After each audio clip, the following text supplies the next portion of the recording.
दूसरे पैनलिस्ट भी हैं, सबको यहाँ पर लाना जरूरी है। प्रेम शुक्ला कुछ कहना चाह रहे हैं। प्रेम शुक्ला जी। जी देखिए, जूही सिंह की जो हरकत है बहुत दुर्भाग्यपूर्ण है। ये एक संवैधानिक पद पर बैठी हैं, बाल आयोग की अध्यक्ष हैं। हरकत कैराना में एक भाषा पे किशोर मैं हरकत नहीं दे रही हूँ, लड़की के साथ कह रही हूँ। सुन तो लो अभी, सुनो ना सुनो, तुम्हारी आपकी हरकतें वो तो बहुत दुर्भाग्यपूर्ण और शर्मनाक है।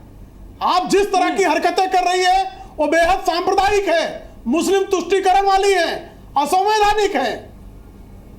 इसलिए कृपा करके सुन लीजिए। व्यक्तिगत आरोप लगा रहे हैं मिस्टर शुक्ला, कृपा करके थोड़ा सुनना भी सीख लीजिए। समाजवादी पार्टी को जरा सुनने की भी आदत डालनी चाहिए। मतलब इस सेंटेंस का आपको बोलने का, समाजवादी पार्टी को जरा सुनने की भी आदत डालनी चाहिए। देती है और किस तरह के स्पोक्सपर्सन समाजवादी पार्टी की आप जो प्रतिनिधि हैं, कृपा करके सुन लीजिए। देख लीजिए सर, कृपा करके सुन ले। नहीं सर, मेरी भाषा ठीक है, मेरी भाषा में क्या आपत्ति है? क्या आपत्तिजनक शब्द है? सुन तो लीजिए ना, खुद दोबारा सुन लीजिएगा घर जाकर, आपको आपत्ति नजर आ जाएगी। सुन तो लीजिए बहन जी। सुन लूंगी सर जी। बहन जी जरा सुन तो लीजिए। जी जी भाई साहब। बहन जी जरा सुन लीजिए। भाई साहब बोले। आप बाल आयोग की अध्यक्ष हैं।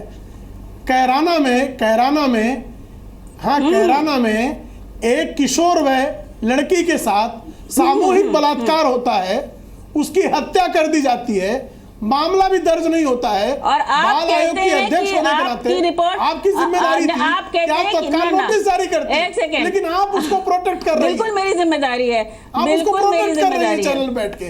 तो आप कैसे संवैधानिक पद का दुरुपयोग कर रही हैं? इसका एक उदाहरण तो यही है, एक संवैधानिक पद पर बैठकर एक जिम्मेदार पद पर गवर्नरों को देख लीजिए। सॉरी सर, मेरी शपथ आपके गवर्नर साहब ने नहीं दिलवाई है, और संवैधानिक पद की लाज आप रख लीजिए, मुद्दे से मत भटकिए। मुझे पता है, मुद्दे से बिल्कुल मत भटकिए। कैराना नहीं जी, आप संवैधानिक पद पर बैठी हैं। जी जी, आप नमाजवादी पार्टी समाजवादी को बना दे रही हैं। समाजवादी पार्टी को नमाजवादी पार्टी अपने संवैधानिक पदों को लोगों को समझाने में चैनल पर प्रकट हुए थे। आप सब लोगों से एक बात कह रही हूँ, मैं आप सब लोगों से कह रही हूँ, बोलने दीजिए जरा। आपकी राजनीति से हमें कोई लेना देना नहीं है। आप लोग ध्यान से सुनिए, आप सब लोग ध्यान से सुनिए प्लीज। प्रेम शुक्ला जी प्लीज, एक तो भाषा पर आप लोग संयम रखिए, और आपको राजनीतिक रोटियां सेकनी है, आप लोग उसको आप अपने लेवल पर कीजिए। यहाँ पर आप ये काम नहीं करेंगे। आप लोग सीधा सा जवाब ये दीजिए कि 346 परिवारों को आप कब वापस लेकर आ रहे हैं? आप मुद्दे पर आइए प्लीज। प्रेम शुक्ला जी प्लीज, 346 परिवार कब वापस आ रहे हैं सर? आप बोलिए, जूही जी बोलिए, राजीव त्यागी के पास भी जाना। एक किशोर वय स्त्री पर, एक किशोर वय लड़की पर बलात्कार होता है और बाल आयोग की अध्यक्षा उसको ढकती है, ये मुद्दा उठाना असंयम है मेरा। जूही जी,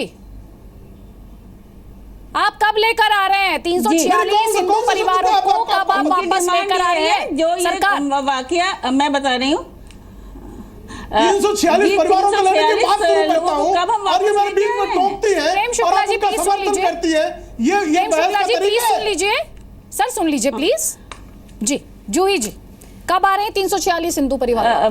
अदिति जी, अगर 306 हम बिल्कुल संपर्क करेंगे। अगर उनको कोई भी असुरक्षा की भावना आएगी, लिस्ट आपके पास भी है, मानव अधिकार आयोग से भी आ गई होगी, सबसे संपर्क करेंगे, पूरी कोशिश करेंगे। मैं 48 घंटे बीत गए इस खबर को दिखाए मैम, मैं 48 घंटे मतलब वो संपर्क करेंगे तभी। 2 साल से वहां से पलायन हो रहा है मैम, आप अब भी करेंगे ही।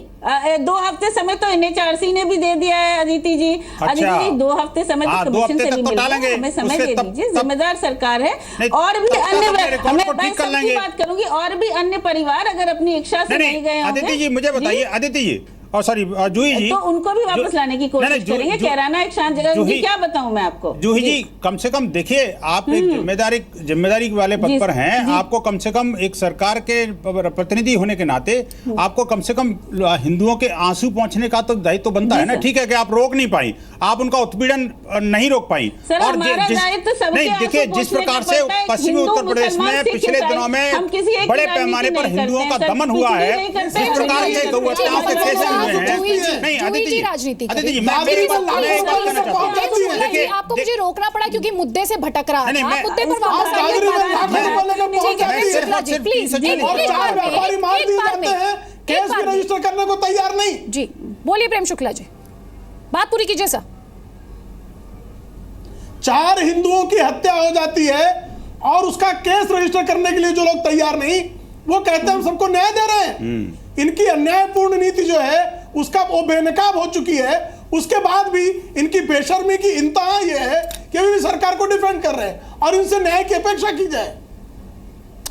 मैं ये पूछना चाहता हूँ बंसल साहब प्लीज, अब मैं जरा राजीव जी को लेकर आती हूँ। मैं आऊंगी सर, बहुत टाइम है, मैं पक्का आपके पास आऊंगी सर। राजीव त्यागी काफी देर से अपने वेट कर रहे हैं अपनी बात रखने के लिए। राजीव त्यागी जी, राहुल गांधी कहाँ है सर? राहुल गांधी जो गरीब की दबे कुचले, निर्बल, दुर्बल, हैदराबाद जेयूनी, जिनका दिल पसीजता है अखलाक के लिए, जिनका दिल पसीजता है रोहित वेमुला के लिए, जिनका दिल पसीजता है कन्हैया के लिए भी जेएनयू में, सर उनका दिल नहीं पसीजता 346 परिवारों के लिए? सर क्यों नहीं पसीजता उनका दिल इन परिवारों के लिए? इसलिए कि ये हिंदू परिवार है, वोट बैंक नहीं है ना, इनसे वोट नहीं मिलने वाला। बंसल साहब प्लीज। और सवाल तो पूछ लीजिए अदिति जी पहले आप सारे। राजीव त्यागी जी अभी तक जितने मैंने पूछे उन्हीं का जवाब दे दीजिए आप। दे दीजिएगा। अरे भाई आप सवाल और हो तो अदिति जी पूछ लीजिए ना। जो सर आप जवाब दे दीजिए ना जितना मैंने आपसे पूछा, या है नहीं आपके पास जवाब? अब क्या जवाब देगी? मैं बड़ा फैन हूं आपकी एंकरिंग का, बड़ी अच्छी एंकरिंग करती हैं। सर आप मेरी एंकरिंग के फैन मत हुई, आपसे जो सवाल पूछा उसका जवाब दीजिए sir. Thank you very much. जवाब दे दूं? मेरा जवाब ये है इसमें, जैसे पार्टी सर इतनी सारी भूमिका अगर आप बांधेंगे सर उस डिबेट में जिसमें टाइम लिमिटेड है, तो आप अपना टाइम खत्म कर रहे हैं। जैसे पार्टी समेट के वैसे ये जवाब को समेटना चाहते हैं, बने का प्लीज राजीव त्यागी। नहीं मेरा टाइम तो खत्म नहीं होगा, मेरा टाइम तो ईश्वर ही खत्म करेगा, आपके खत्म करने से खत्म नहीं होगा। राजीव त्यागी जी आपके पास जवाब है सर? खत्म करेगा, मेरा टाइम तो आप ही खत्म नहीं कर सर। आपके पास मेरे सवाल का जवाब है सर? हाँ मैं जवाब देना चाह रहा हूँ लेकिन आप सुने जब भी तो। सर प्लीज आप शुरू करें क्योंकि 40 सेकंड्स आपने अपनी इसी भूमिका को बांधने में बिता दिया। अगर आप सुनेंगे तो जवाब दूंगा। कैराना में जो पलायन हुआ है उसके जिम्मेदार सिर्फ एक तत्व है, उसका नाम है अपराधी तत्व। और कैराना में अपराध चरम पे है और अपराध रोकने की जिम्मेदारी निश्चित रूप से समाजवादी पार्टी की बनती है। लेकिन साथ साथ वह चुने हुए जो जनप्रतिनिधि हैं समाजवादी पार्टी के वहां विधायक हैं, उनकी जिम्मेदारी बनती है। और भारतीय जनता पार्टी के वह सांसद हैं जो कि लगातार 18 साल वहां पे विधायक रहे हैं। मेरा प्रश्न ये है कि 18 साल में उन्होंने क्या किया कैराना के लिए? मुझे ये बता दें। कैराना में अपराध का चरम पे है। कैराना में चीनी मिल 3 है, थाना भवन से लेकर के शामली तक चीनी मिल है। 8 जनवरी 2016 तक वहां पर 8 जनवरी 2016 तक अभी तक वहां गन्ने का पेमेंट नहीं हुआ, किसान परेशान है। हिंदुओं की चिंता नहीं है, गन्ने की चिंता है सिर्फ। छोटा व्यापारी, अरे हिंदुओं की जान की फिक्र पड़ी है भैया, उनके जान पर हमले हो रहे हैं, आप गन्ने की खेती पर पहुंच रहे हो यार। मैं पूछना, अरे कम से कम धरातल पर रहिए राजीव जी। गन्ने की बात करते हैं, दंगे की बात करते हैं। राजीव मैं पूछना चाहूंगा, बता दीजिए my dear friend, Rahul Gandhi पे भी आऊंगा, मुझे ये बता दीजिए कैराना से जो आपके सांसद हैं माननीय जो सांसद हैं आपके हुकम सिंह जी क्यों खामोश हैं? सवाल का जवाब मैं ले लूंगी। राजीव त्यागी जी मेरा सवाल तो सर जवाब दे दीजिए ना। हुकम सिंह जी क्यों नहीं गन्ने की पेमेंट की बात करते हैं? जी मैं जानती हूं कांग्रेस के प्रवक्ता मुद्दे से भटकाने में माहिर है सर। कोई बात नहीं, आप सुनिए, आप प्लीज, आप आपराधिक तत्वों का जिक्र कर रहे थे सर। इनके पास जवाब नहीं है। अदिति बदलना पड़ेगा राजीव जी के लिए इनको। प्लीज अदिति शुक्ला जी मैं आपके पास आऊंगी सर, आपके टर्म पर मैं जरूर आऊंगी। राजीव त्यागी जी कि वहां अपराध चरम पे क्यों है और अपराध की वजह से पलायन क्यों है? स्पीकर है सर, मेरी सूचना के आधार पे हिंदू और मुस्लिम दोनों ही परिवारों ने पलायन किया। आपराधिक तत्व सर दादरी में कहां चले गए थे? आपराधिक तत्व दादरी में नहीं थे सर। आप महान जो आपको कैराना में दिखाई दे रहे हैं सर, वो आपको दादरी में दिखाई नहीं दिए थे सर। वो राहुल गांधी को दादरी में नहीं दिखे थे सर। मैं फैन हूं आपका। दादरी में नहीं दिखे सर। आपको मेरा सर प्लीज, आपको दादरी में नहीं दिखे। लेकिन सर, मेरे लेकिन सवाल लेकिन एक का बात सुन जवाब लीजिए। नहीं दे पा रहे हैं, सर। आपकी रिपोर्ट में आप मेरे फैन के बदले पार्टी के स्पोक्सपर्सन की तरह बात करें तो ज्यादा बेहतर होगा। पूरी नहीं है, नहीं, आपके पास आपकी मेरे रिपोर्ट सवाल का पूरी जवाब नहीं नहीं है, है, सर। पूरी नहीं है, पूरी नहीं है। सर, आपके जी न्यूज़ पास की मेरे रिपोर्ट सवाल का पूरी जवाब नहीं है या नहीं है? मैं दावे के साथ कह सकता हूं, कल भी डिबेट करूंगा, परसों भी डिबेट करूंगा। हाँ। देखिए, राहुल गांधी मैं कहाँ दावे के है? साथ कह रहा मेरा हूं, जी सवाल न्यूज़ की आपसे रिपोर्ट ये है, पूरी सर। नहीं है। लेकिन राहुल गांधी कहाँ राजीव है? त्यागी जी, राहुल गांधी कहाँ है? की वजह से अगर वहाँ राहुल कोई एक गांधी भी मुसलमान कहाँ मरता है, एक भी मुसलमान के साथ ऐसा होता तो राहुल गांधी ही सबसे पहले होते। अगर कोई देशद्रोही तत्व वहाँ पर खड़ा होता तो राहुल गांधी पहली बार होते।